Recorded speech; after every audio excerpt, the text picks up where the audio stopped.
The Four Nations face-off begins tonight in Montreal, and Jesse Puljujarvi signs a PTO with the Charlotte Checkers.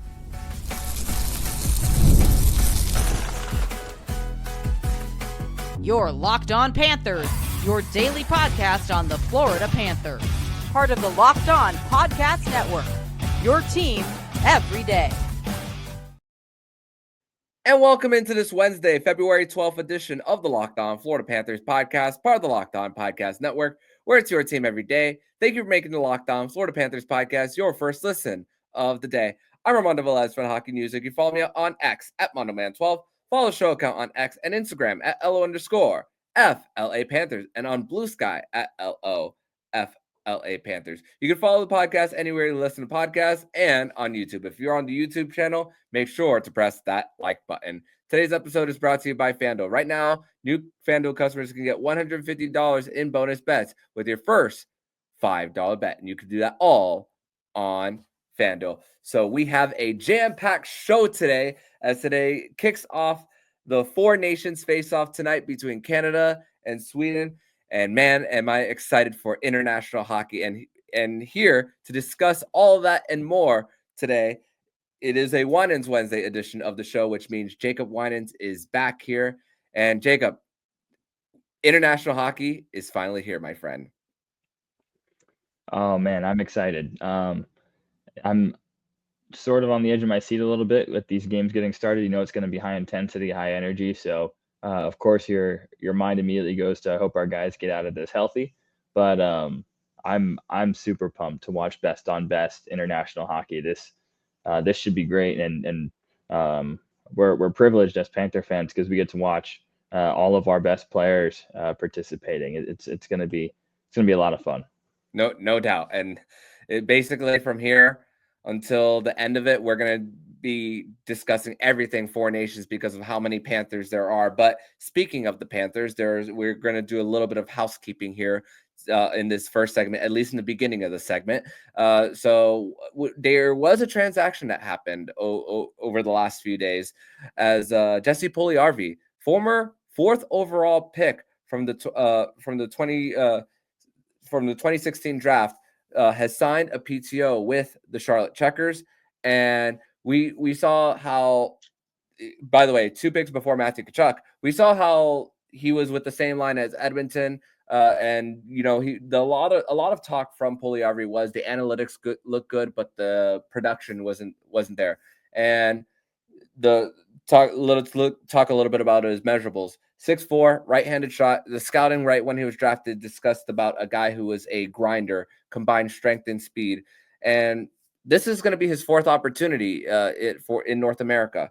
The talk was maybe that he was going to go to Finland after his contract was terminated from the Pittsburgh Penguins, traded to Carolina for future considerations. Not a lot for giving up for Jesse Puljujarvi.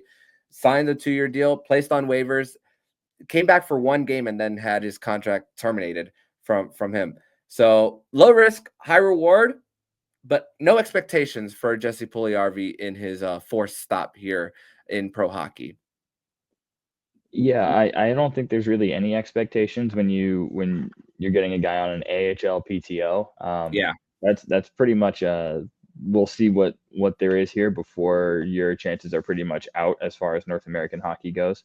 But he does have a lot of things you can't teach. The size, the speed, the strength, it's all there. The heavy shot is there. I feel like his work ethic has come around in the past couple of seasons, just because he kind of is on his last legs as an NHL player. So there's some stuff to like. I think he showed well in spurts with Pittsburgh this season. I was a little surprised to see them go the termination route. To be honest, I thought he played well enough to have a consistent 4th line spot on that team, a team that is relatively old and doesn't get a ton of production from their bottom 6. So I thought he had earned that at least. And then also it's worth noting he's coming off of a major surgery in the offseason. John Klingberg, Patrick Kane.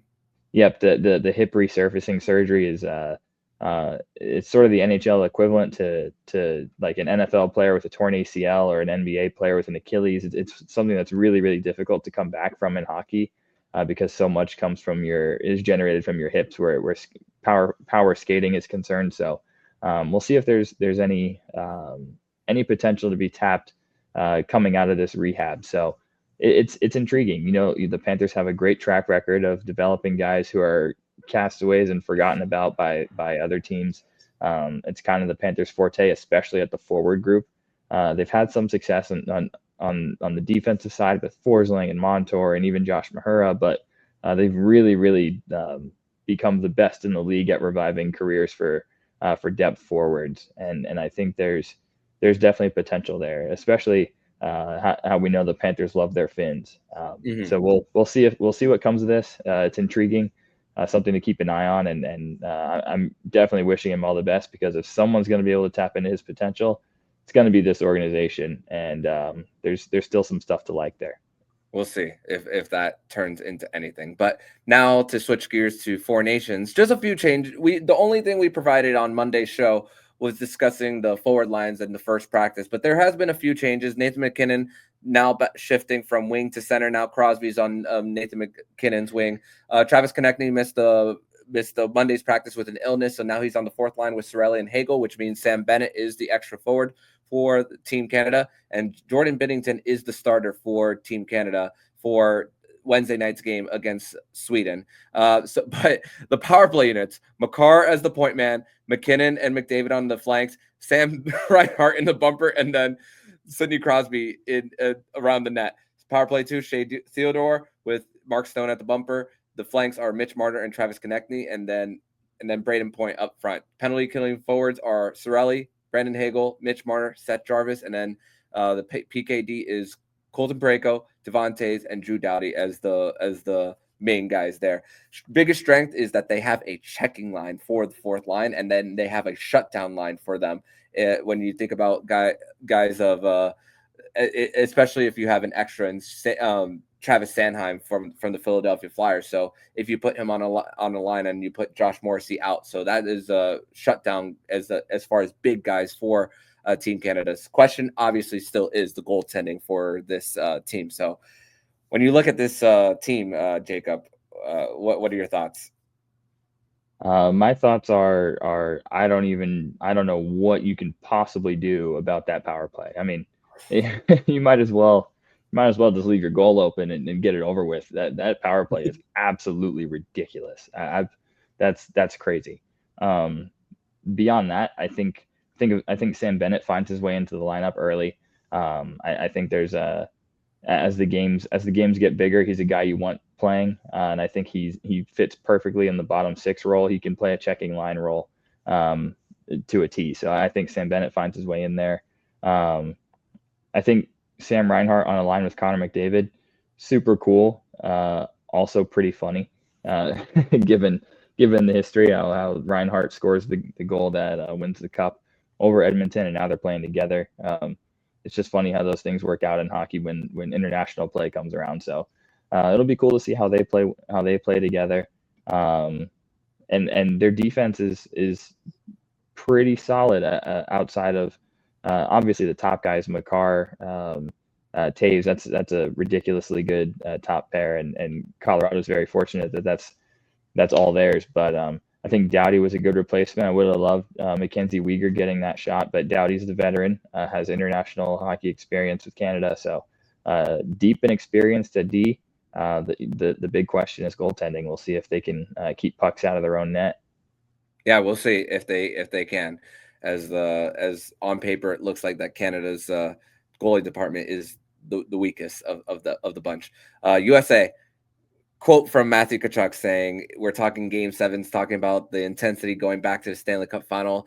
There was a dinner that they had, and I'm going to share my screen here for the YouTube audience, and what the dinner that they had with 1980 Olympic gold medalist Mike Urizoni, Rob McClanahan, American icon Mike Modano, and Guy Gaudreau, father of Johnny and Matthew Gaudreau, and just holding up the jerseys from their teams, and especially Guy Gaudreau being there. So that's a little cool touching moment from the tournament there. But the lines are Kyle Connor, Jack Eichel, Matthew Tkachuk, Jake Gensel, Austin Matthews, Jack Hughes, Matthew Boldy, JT Miller, Brady Tkachuk, Brock Nelson, Vincent Trocheck, and Dylan Larkin, with Chris Kreider as the extra forward.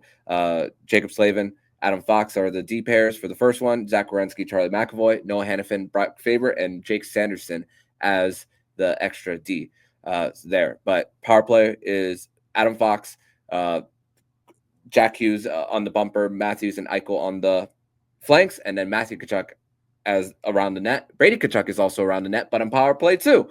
Jake Gensel is the bumper. Matthew Boldy and Kyle Connor are the flanks. Zach Werenski is the point man there.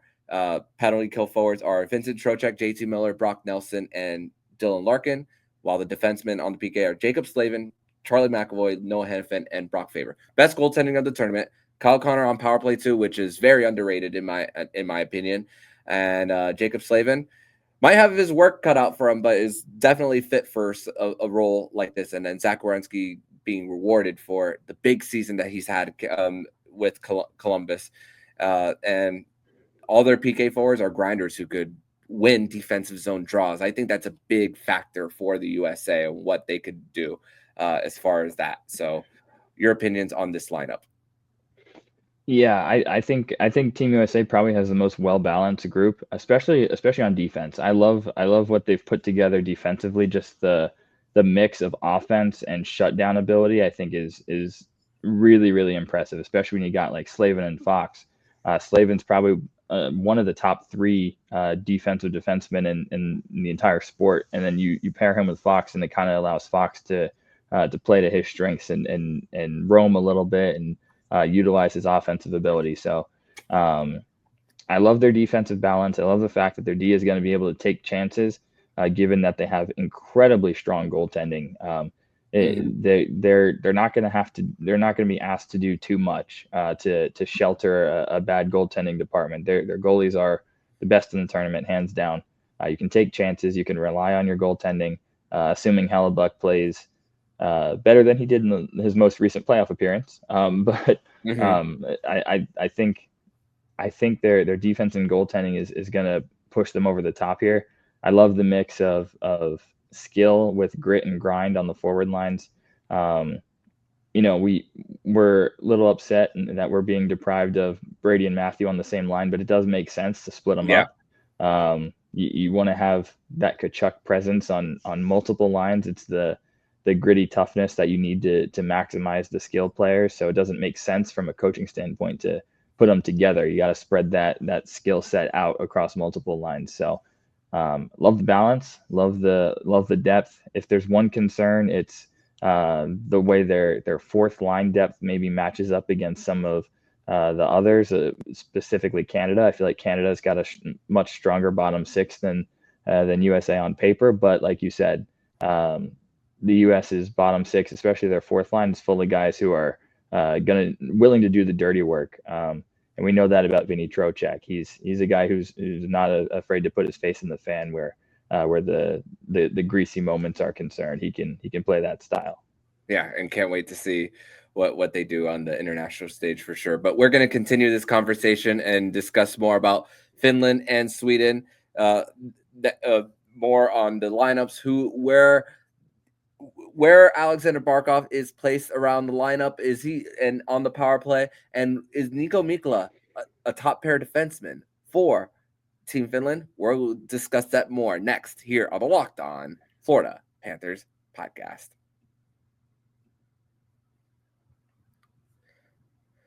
But first, we're going to tell you guys all about Factor.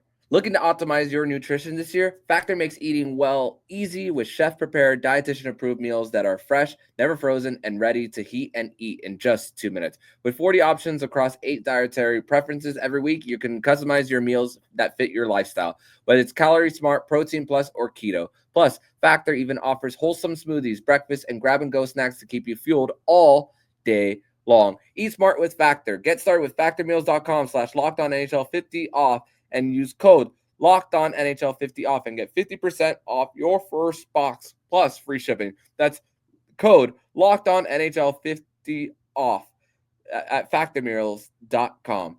Locked On 50 NHL 50 off to get 50% off plus free shipping on your first box.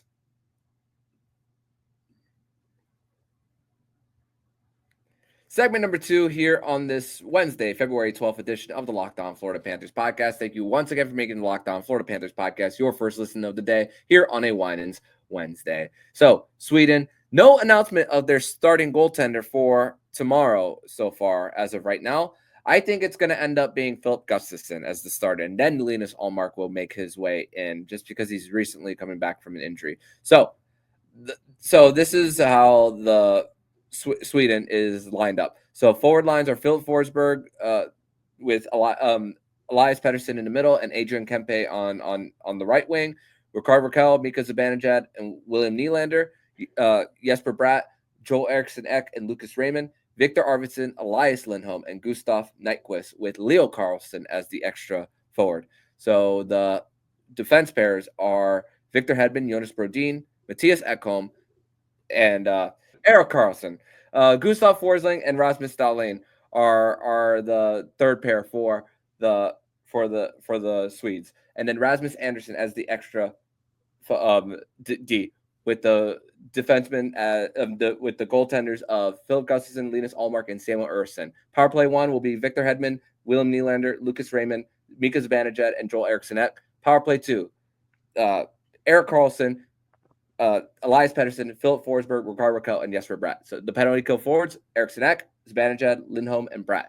Defensemen will be Hedman, Brodin, Ekholm, and Gustav Forsling. The wing depth, in my opinion, is probably the best of the group. The center depth is very questionable, Jacob, with the how much Mika Zibanejad's game has fallen. Vancouver has paid Elias Pettersson, but he's had a hard time getting his step there for it. But I like this strong combination of blue liners for Sweden. I think that's a little bit overlooked, and I'm interested to see our very own Gustav Forsling with Rasmus Dahlin there as the defense pair from a Florida Panthers perspective. How about you?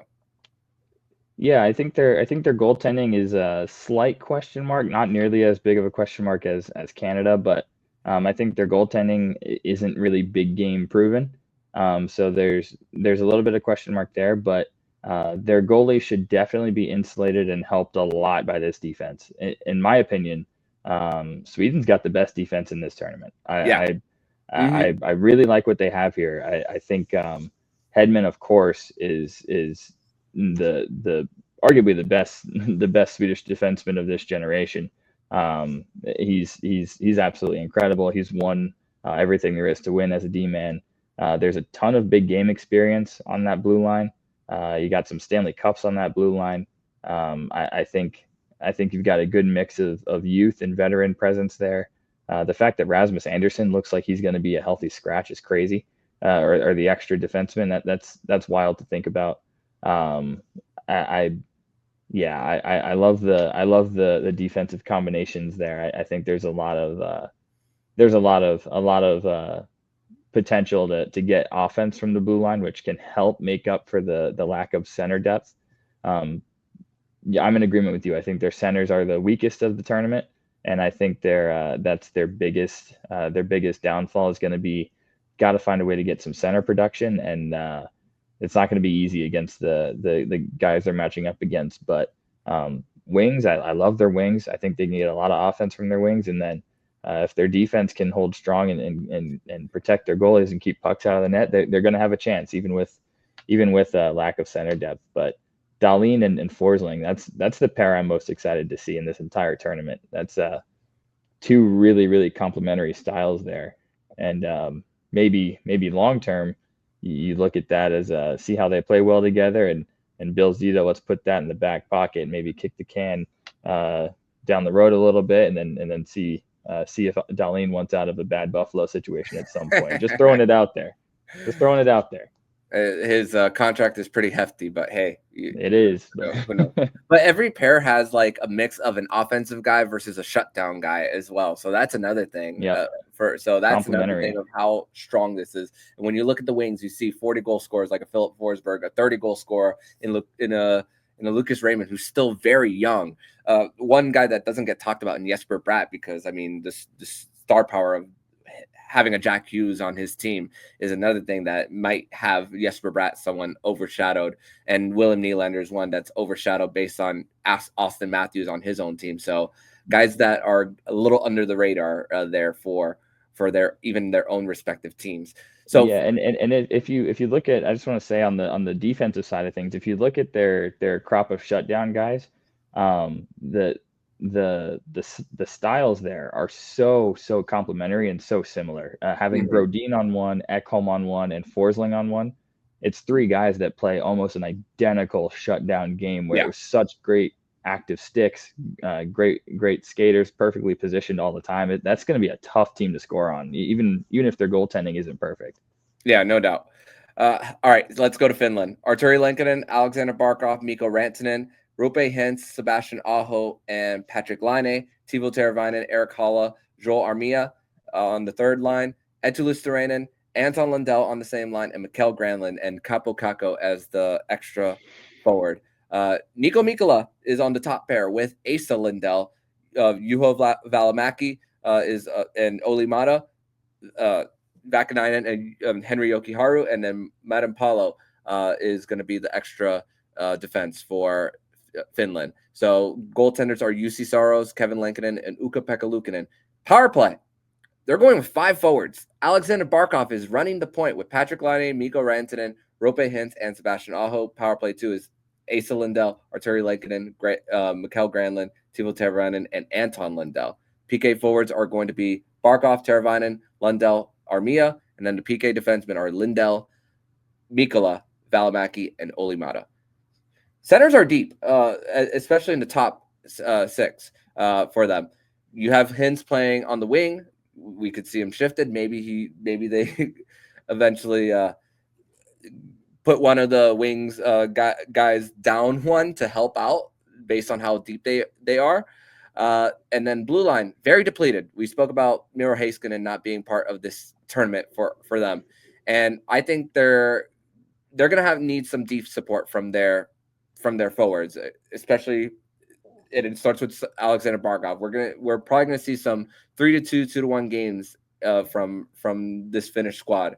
And I'm going to throw everything out the window from Jussi Saros from the regular season that he's had in Nashville, because his playoff success is still very well known. For 911 save percentage, 2.45 goals against in his postseason career. So I think that still Jussi Saros has the ability to still carry a squad, even if their blue line on paper looks a little thin. Yeah, I mean, there's no question. The biggest weakness right now in this for this Finnish team is the blue line.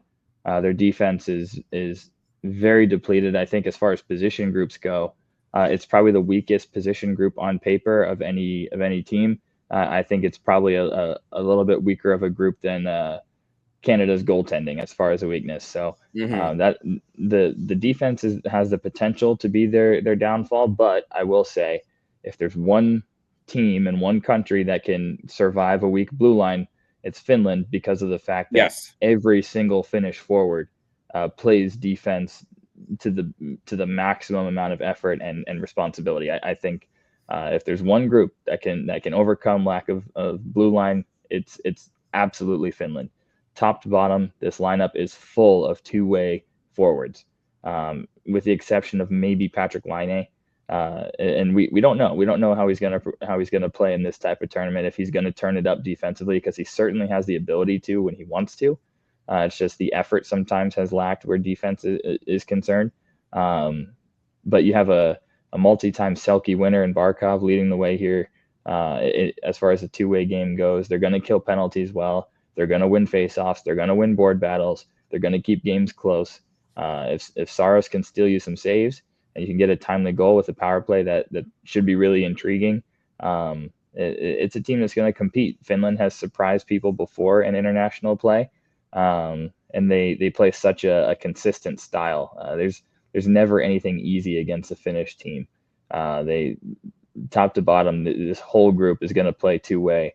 They're going to back check. They're going to forecheck. They're going to win board battles. They're going to win faceoffs. It's going to be tough to outdo the Finns where the dirty work is in this tournament. So I'm excited to see how they play. And obviously, the team with the most Panthers is Finland. So there's going to be you definitely want to see some success from them. And then I'm also really excited to see what this could mean for Anton Lundell's development. Mm-hmm. Him getting a chance to play against the best of the best in a tournament like this, that's invaluable to a young guy. That's huge for his development. So these games could mean a lot long term for the Panthers, depending on how Finland does and what situations our guys there are exposed to. So I'm really excited to see Finland play, especially for our Panther forwards in this tournament. Yeah, and every forward line has a guy who has played at least in a long playoff run, even if they haven't won the cup. Like Joel Armia on the third line, Arturi Lankinen, even though he won the Stanley Cup with Colorado, he was part of another playoff run with the Habs a few years before. So that is the thing that matters in a situation like this for the Finns here. And just going to be really interesting. Alexander Barkov running the point, which we've seen him at times do it in South Florida. Yeah, Especially he's capable. Yeah, so we've seen him do it before. So we will see how it goes on the international stage there. But we're gonna take one more break, and we're gonna make our predictions of who will win the Four Nations face-off. We Jacob and I don't know each other's answers, but we are going to discuss that on the other side of the break next here on the Locked On Florida Panthers podcast. But first, we're going to tell you guys all about wonderful pistachios. And looking for a snack that's both delicious and nutritious, crack into the good source of protein with wonderful pistachios. Wonderful pistachios is one of the highest protein nuts. Each 1 ounce serving has 6 grams of protein, giving you over 10% of your daily value. Plus, they're packed with fiber and better for you unsaturated fats to keep you feeling fuller longer. Get snacking and get cracking with the snacks that packs a protein punch. So visit wonderfulpistachios.com to learn more.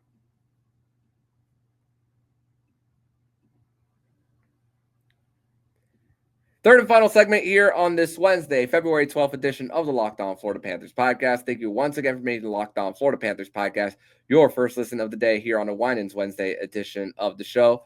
So the Four Nations face-off begins tonight, and the first game of the tournament, Canada versus Sweden, 8 p.m. on TNT with Brendan Burke, Darren Pang, and Jackie Redmond. And just letting you guys know, we also have some South Florida media representation going to the Four Nations. We will be having Alex Baumgartner of 5 Reasons Sports going there for the Montreal portion, and then the final in Boston. And then David Dwork, of my colleague at the Hockey News, will be at the Boston portion of the Four Nations. So make sure to follow them and their work there. Could possibly have them on the show here in the next week or two. But so once again, it's going to be crucial for some of these teams to get off to a great start, especially because they're going to the 3-2-1-0 system here. So a regulation loss will put you behind the 8 ball early here. So all starts with Canada, Sweden on Wednesday, and then the big day on Saturday, especially with the rivalry games between Sweden and Finland, USA and Canada in prime time here in the States and north of the border. So, Jacob, I'm going to give you the floor first. Who do you think wins the Four Nations face-off? Yep, I went back and forth on this a lot, and these teams are so talented. But I got to go with Team USA here.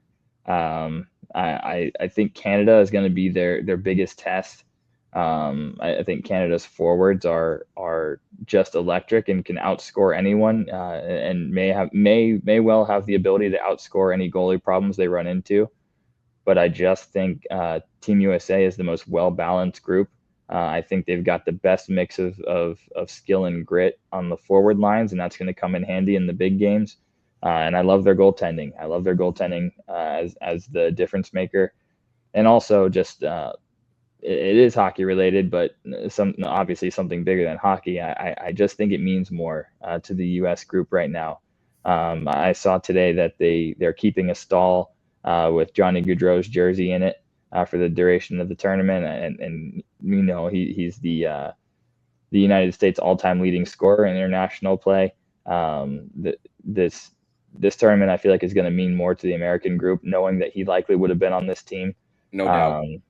Without a doubt, he would have been on this team as the U.S.'s all-time leading scorer. I just think there's some extra motivation there. It means a lot to that group to win it for the Gaudreau family, and I also just think they're the most well-constructed, well-balanced team, top to bottom, and goaltending tends to win games when situations get tight. If you get a big save, that usually can be all the difference. So I think it's so close, but I'm really leaning USA, and I really think it's going to be a dramatic finish. I would not at all be shocked to see the final game come down to an overtime and they pull it out that way. I don't know, just a gut feeling. I'm going USA. Yeah, imagine just like how we saw the golden goal in 2010 with Sidney Crosby in Vancouver.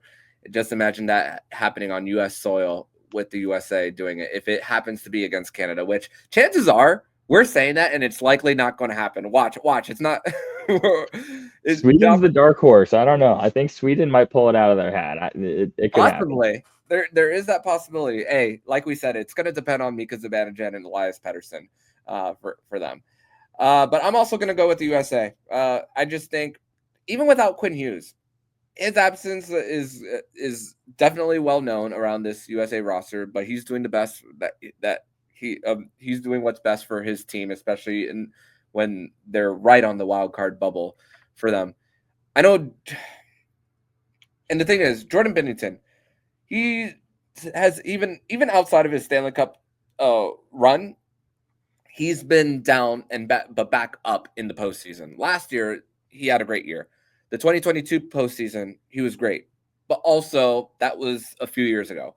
So that we've seen him in big moments. I do believe Canada can play well around their goaltenders and even win in spite of their goaltending. But man, I just look at this roster for US, and even if Connor Hellebuyck, let's say he gives up five goals in the first game, and you go to Jake Onger. I mean, he's still been on extended playoff runs as well for the Dallas Stars. So that's another thing about how much strength this USA team has for them. And like we mentioned, the Tkachuk brothers being on a different lines. You have a guy who scored almost 70 goals in Austin Matthews, which there's a lot for him to prove with the injury and to see if he's right even for this tournament to begin with. We spoke about the forwards that can take defensive zone draws in the Trocheks, the Dylan Larkins. But I just think this team is just very well balanced, and I just think that they're gonna find a way to just get it done here. I know that there's been the conversation about goaltending and then just the state of it for Canada, and I think it could possibly show, but I wouldn't at the same time I wouldn't doubt it if they won in spite of them. And like we mentioned, the wingers for Sweden, they could carry the load for them. But I just think USA is the best team constructed here. So that is my winner. Yeah. I very well said. I think it comes down to roster construction. They might not be the most talented. I think I'd probably give the edge to Canada in overall talent. But as far as balance, roster construction, complementary pieces, I think Team USA is just the perfect built machine to win a tournament like this. I'm having visions of Matthew Tkachuk scoring a game winner and Freebird playing. I mean, it's gonna be awesome. But Canada is Canada. There's also some questions about Sidney Crosby's health. How healthy is he really going into this tournament? Coming off his injury that Mike Sullivan pretty much made it clear, like, he's not 100%, but he's earned the right to decide if he wants to play in this tournament or not. So Crosby's not playing It's a respect factor. 100%. So that's a big piece of their team. We'll see what he's able to give. I think there's the least amount of questions with USA, and ton of big game experience, rock solid goaltending, and I love the combinations. I love the roster construction there. So I agree with you 100%. I think it's USA's tournament to lose. Yeah, and not only will they be fighting for the Four Nations trophy, but they will also receive gold medals for winning the tournament. So that's another cool thing that they're embracing with the international flavor with this one. One thing I do hope is that I hope that the top two teams are not decided by Saturday. That is one thing I'm hoping. I hope that we go into Monday and we're going into it thinking of scenarios instead of just, okay, where there you might put the third string goaltender there, and you're just playing for positioning for whoever gets the most points gets the last change in the championship game. That's what I'm hoping there, as it'll be USA Sweden in the last one, and then Canada Finland in the afternoon on Monday for President's Day. So that's at least my hope. That's the only thing I hope out of this for the tournament. But Jacob, I want to thank you so much for joining me on this edition of the Locked On Florida Panthers podcast. As we get this, we're going to get this thing started, and I'm very, very excited for it. I put out a poll, and over 90% of the people who answered the poll said that they're excited about the tournament. So tell everybody where they can follow you online, my friend. Yep, you can follow me on X at JacobWinans8. And right before we sign off, obviously we're recording this on a Tuesday night, as we normally do. Looking forward to seeing you Wednesday morning, tomorrow morning, at the official opening of the Duclair Foundation synthetic ice rink. I wasn't on the show last week, so I wanted to make sure I gave you your props publicly for breaking that story, and looking forward to seeing you there. It's going to be a big day for South Florida hockey. Absolutely. The alarms are already set for tomorrow, and can't wait to cover the event as well as the Four Nations. So thank you as well for that, and see you next week on the show and tomorrow in person. Looking forward to it. And if you like what you're hearing, please subscribe to the podcast to be notified every single time the Locked On Florida Panthers podcast jumps into your podcast feed. Don't forget to also subscribe to the other shows on the Locked On NHL Network, including Locked On NHL, Locked On Fantasy Hockey, Flip Livingstone and Stu Roden, and Locked On NHL Prospects. Thank you once again for making the Locked On Florida Panthers podcast your first listen of the day. So I'm Armando Velez with Jacob Winans, and you've been listening to Locked On Florida Panthers podcast, part of the Locked On Podcast Network. Where's your team every day?